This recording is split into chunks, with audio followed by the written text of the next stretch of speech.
Okay. Mic check 1 2 1 2.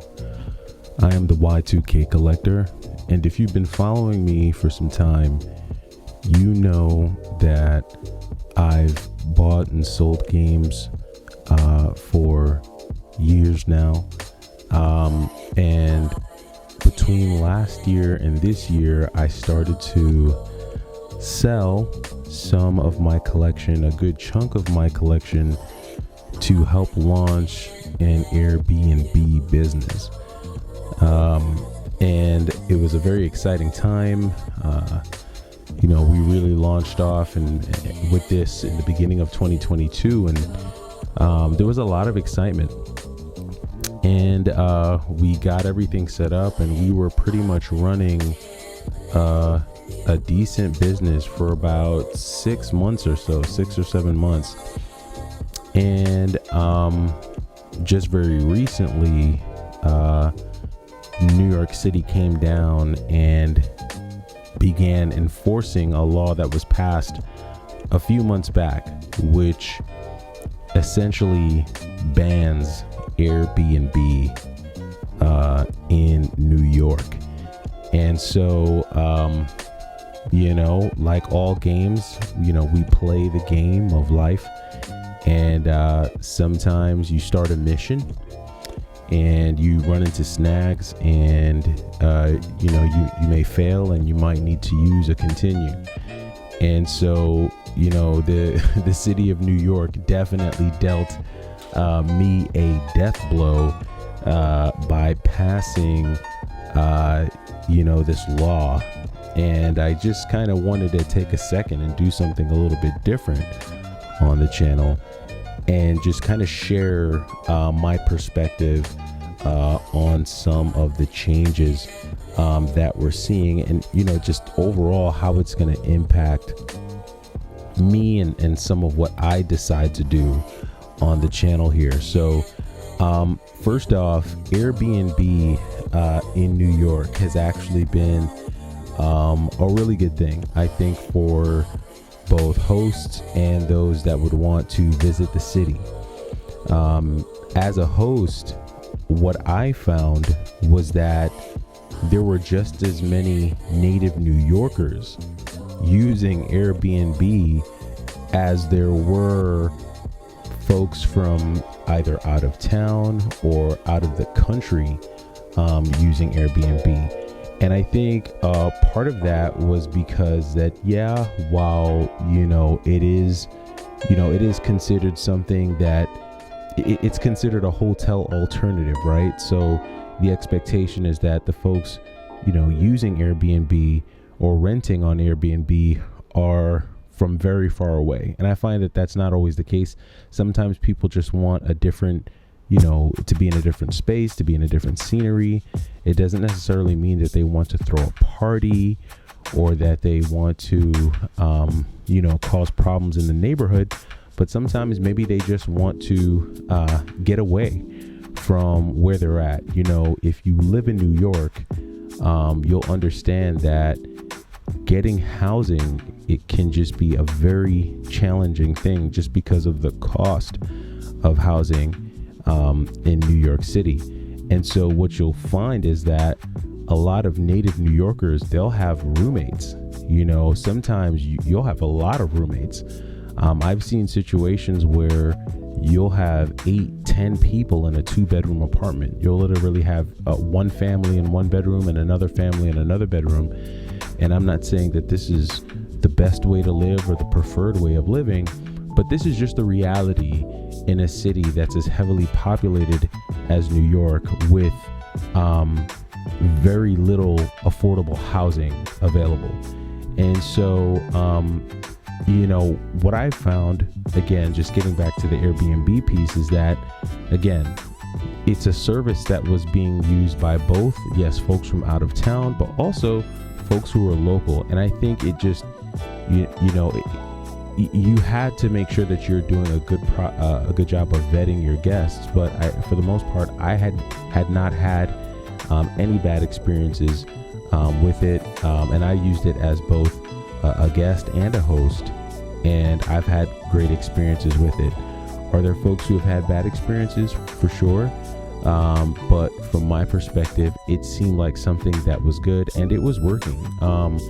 We've had all types of folks stay with us, from professionals, medical professionals, business professionals, families. They come for the holidays, Mother's Day, birthdays, 4th of July, you name it. A lot of times, especially in the summer, folks want to be in New York because New York is a beautiful place in the summer. It's just amazing. We've got some of the best beaches. Contrary to what people think, some of the best beaches on the planet are right here in New York, in the New York metro area, whether Long Island or, some parts of upstate, but just some really good stuff. We've got some really great nature, great parks, all that stuff. So New York's a great place to visit, especially in the summer. So, it's a service that I thought was actually pretty cool. But it seems that there is a big crackdown on it in New York because of the effect that it's having on housing, right? There's a housing shortage in our city. If you've been watching the news, you also know that we've had, the general population of our city has increased a lot, right, over the past year.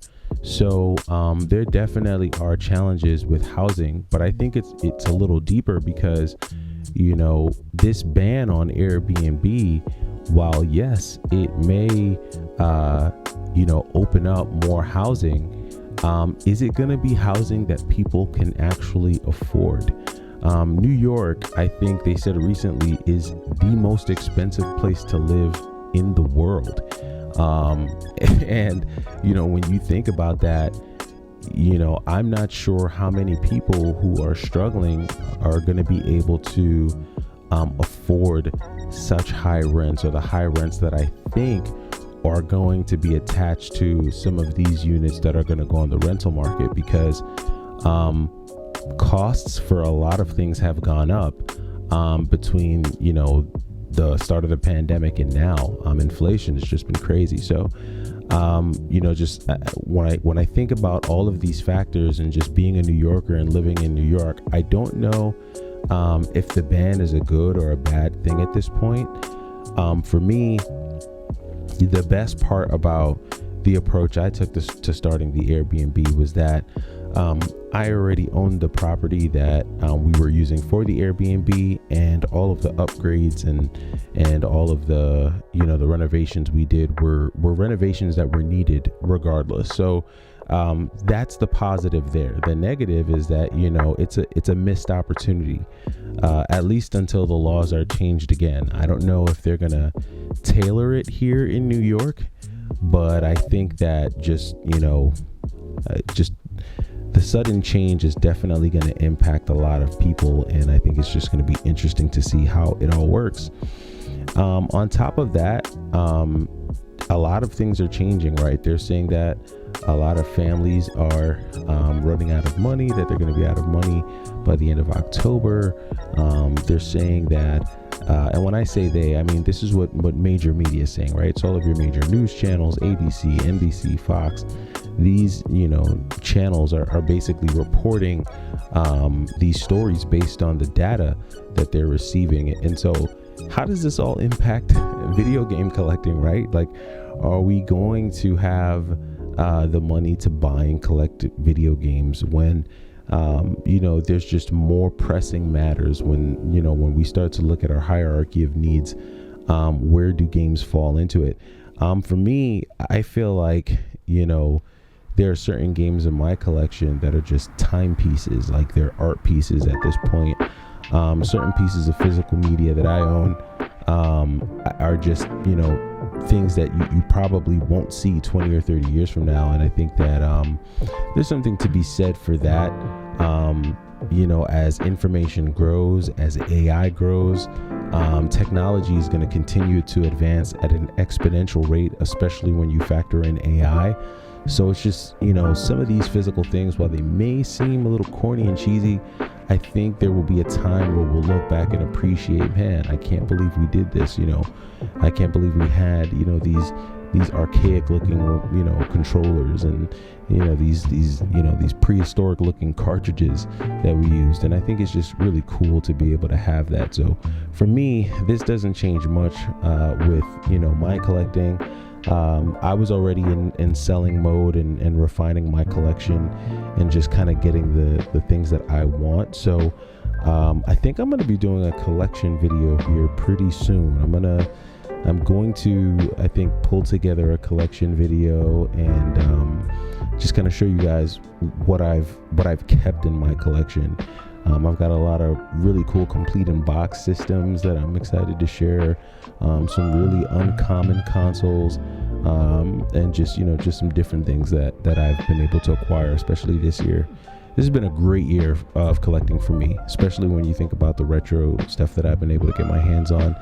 And I got a lot of my best stuff at retro game stores. It wasn't an eBay year where we eBayed everything. No, a lot of these amazing finds were things that I picked up at local retro game stores, things that I just walked into the store and saw and found, and was able to negotiate and bargain and trade for. So I will be doing a collection video here soon, so stay tuned for that. And thank you for tuning in today, just for me to share some of my thoughts. If you're from the New York area, let me know what you think about the current state of the housing market, Airbnb. If you're into Airbnb, let me know what you think about that. And yeah, just wanted to share some thoughts on that. All right, well, thank you for stopping by. I am the Y2K Collector. Take it easy.